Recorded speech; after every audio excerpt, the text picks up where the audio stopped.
Right guys, here we go, episode 37 of the Solihull Moors Career Mode series here on FIFA 20, and in this episode we will face off against Port Vale in a midweek game away. We'll then have a game against Crawley at home.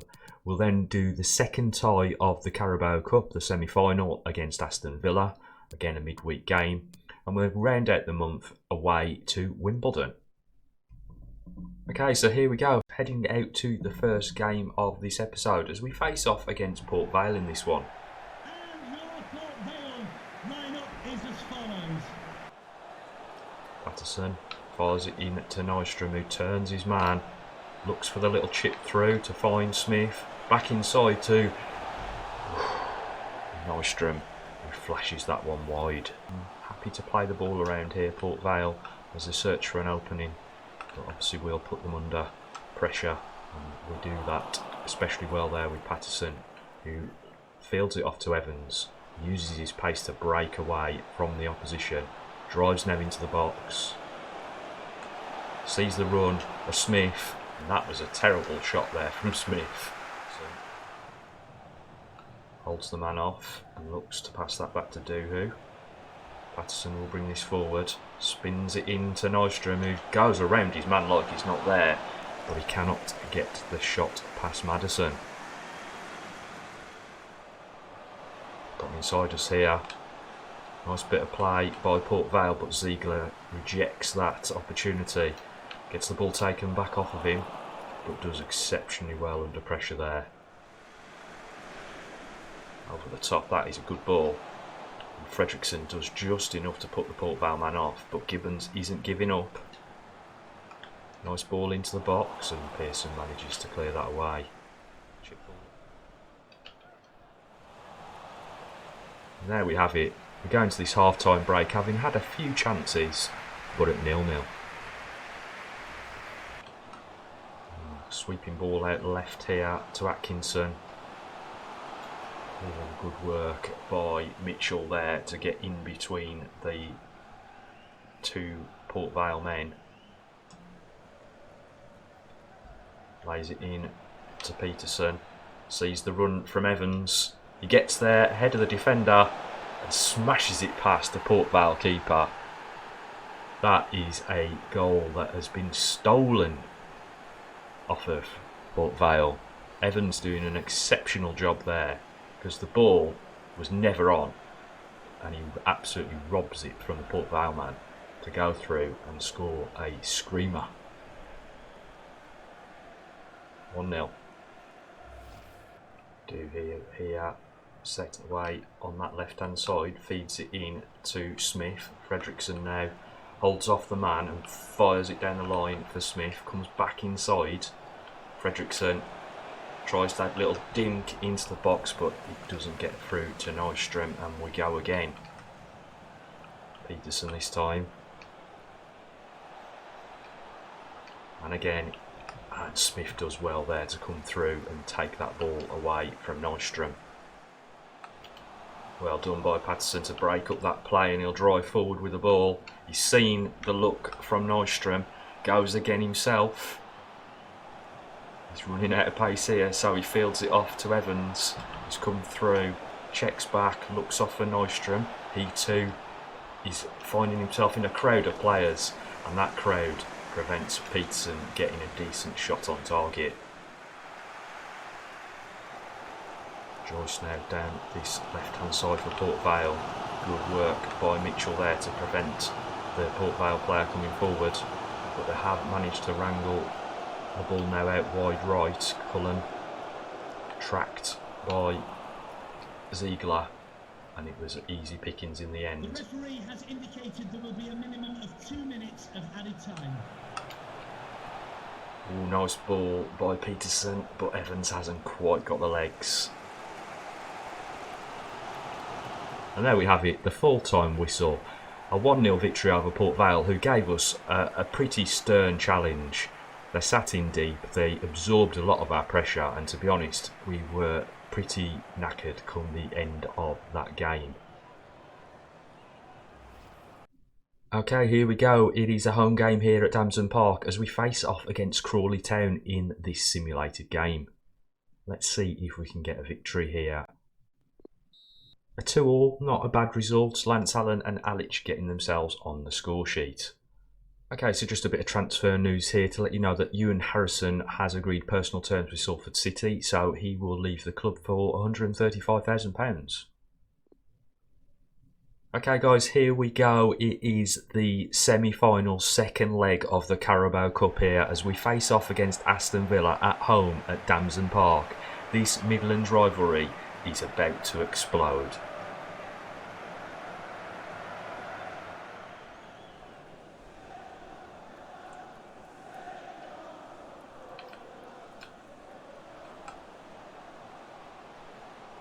Wesley dropping deep. Not doing him much favours there though. Now Ziegler on the ball. Knocks that off to McCutcheon. Into Fredrickson, who deals exceptionally well with the pressure that's applied to him, and Rafferty brings the ball forward. Has to cut back. Ziegler. Back to Patterson. Into Rafferty. Off to Nystrom. Gets his opportunities, he goes round his man and drives it in at the near post. Nystrom does it again against the Villa, and that is a fabulous goal to bring us into the lead of this game. Yes man, that is a great goal, Bjorn. Great turn, burnt past him, and there was only one thing happening once he got into that 6-yard box. Smashed into the near corner. 1-0.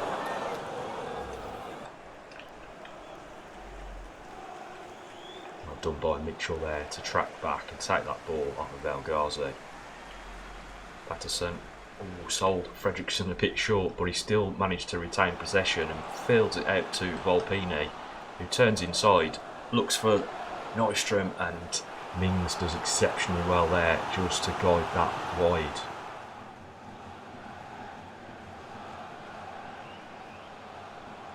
Great through run here from Wesley. It was a good ball to find him in the first place. And we get a goal kick out of that. Tomini doing well. Looking for that cross into the box, does get there. Kelly is able to get on top of that and fires it out to Volpini. And there we have it, the half-time whistle blows, and we've managed to hold off the attack from Aston Villa and grab ourselves a goal in that first half. 1-0.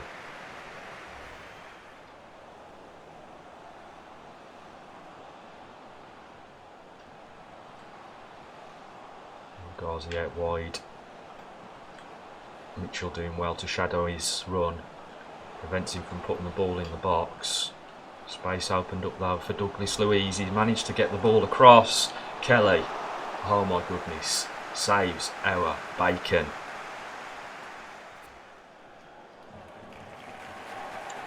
And here we go with the substitute. Unfortunately, Ericsson has picked up a little knock, and so we've decided to bring on Brendan Rafferty. He'll play down the left-hand channel, and Volpini will slot into the midfield role. Doing it once again during live com, it's Fredrickson, not Ericsson. Gets the ball off to McTominay and goes again. Patterson trying to make sure he doesn't get the ball into the box, which he does. And that is astounding work by Ziegler. Down. Patterson, Evans, edge of the box, tries to slide it past the keeper, and perhaps should have took more power with that one. Well up by Pearson. Ball across field here to Rafferty, plays it inside to Volpini. Tries to play it across, he took far too much time there, and I feel like we might regret some of these chances that are going astray right now. Into Patterson, into Volpini. He feeds it off. Raff. One more into Volpini. Back to Raff. He'll hit that first time, and it's a great driving shot that the keeper does well to see and get down to. Great effort by Rafferty there.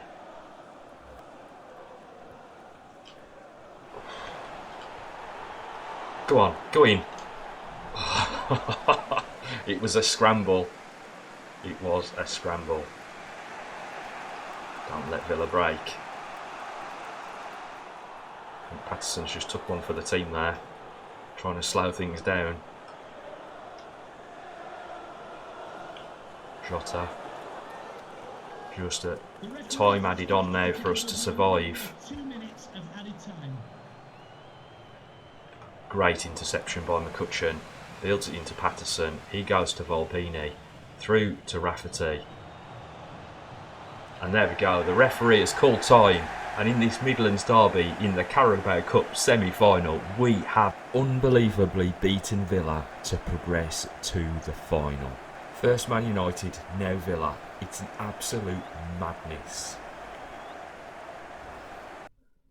Right, so the bad news out of the fixture against Aston Villa was that Fredrickson actually had a sprained knee, which he continued to play on with. He might be out for 3 weeks though, which is a bit of a shame, as he's been exceptional over the last few weeks. Okay guys, here we go. The last game of the episode here as we face off against Wimbledon.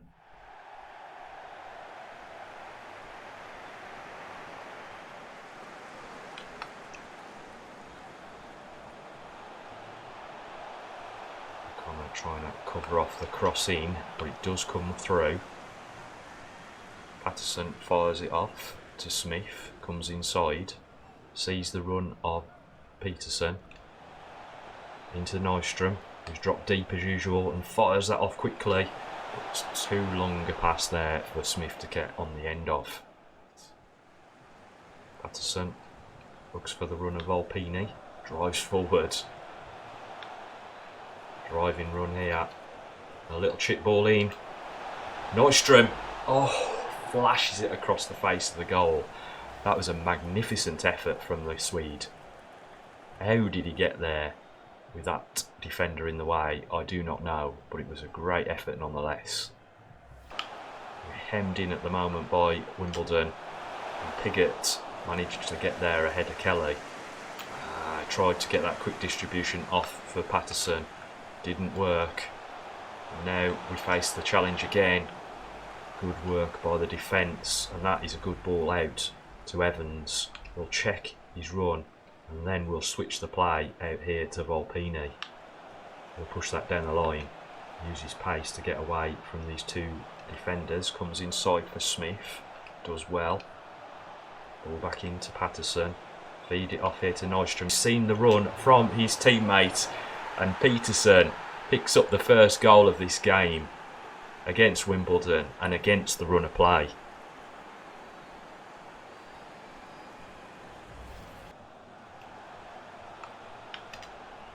And again by Evans. Good work by the Welsh wizard as Peterson now drives forward, looks off for the run of Patterson and Volpini. He checks his run and finds Nystrom. He's gone again, and he'll fire that from just on the edge of the box, and that was a great save by the Wimbledon keeper. Volpini, O'Connor, back into Volpini. He's seen the run from Smithy. Defender dives in, Smith goes round him. Great piece of play by Collins to barge him off the ball in the box then. Could have gone so much worse for the Wimbledon player. Well done Evans, but he's passed it right to Pigott.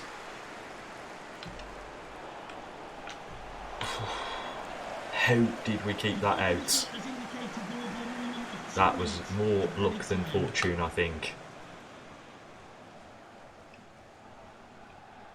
Volpini into Patterson. And the pass isn't completed to Nystrom. But we come into the half-time break, 1-0 up against Wimbledon here. And I think we have to thank our lucky stars, because I don't know how we kept that one out just before the half-time break.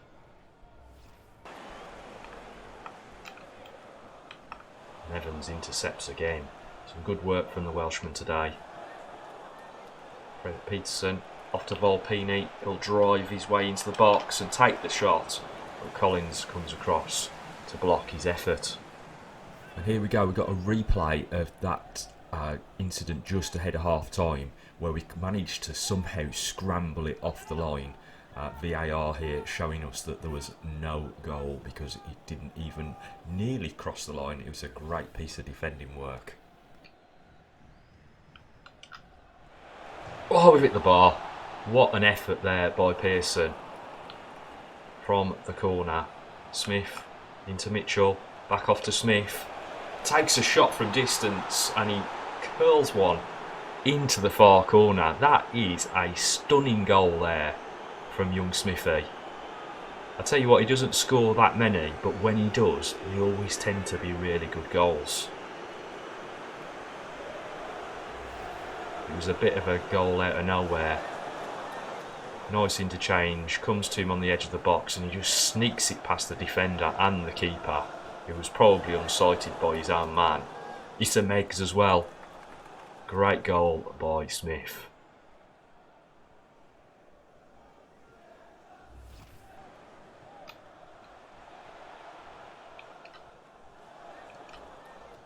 Well done there by O'Connor, and Smith with some lovely control, bringing that down quite deftly inside to Patterson. One off more to Volpini, and again a bit slow to react, not making the best of the situation.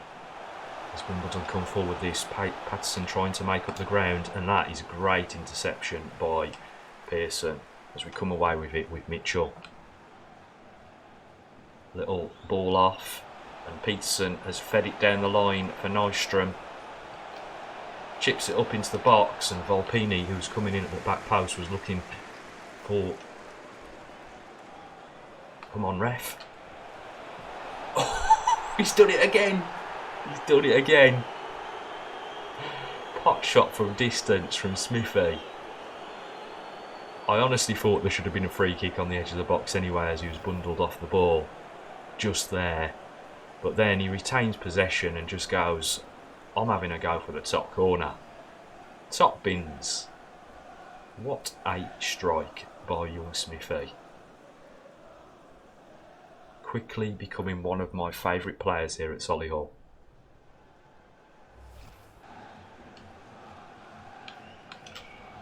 Oh, Collins doing well there to get up. Comes out to Evans though, and he was just about to unleash a rocket before the referee decides that Wimbledon have had enough.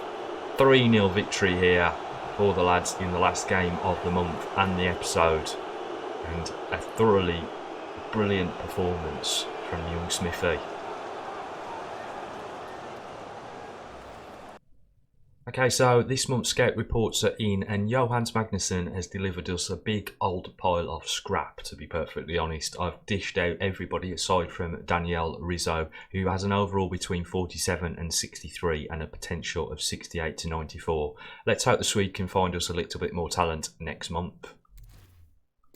And Joel Cook isn't looking much better either out in Northern Ireland. He's managed to find 2 players that I've got left on the shortlist. Sean Farrell of an overall of 25 to 39, exceptionally low, and a potential of 48 to 70. Had to keep some players on the list though.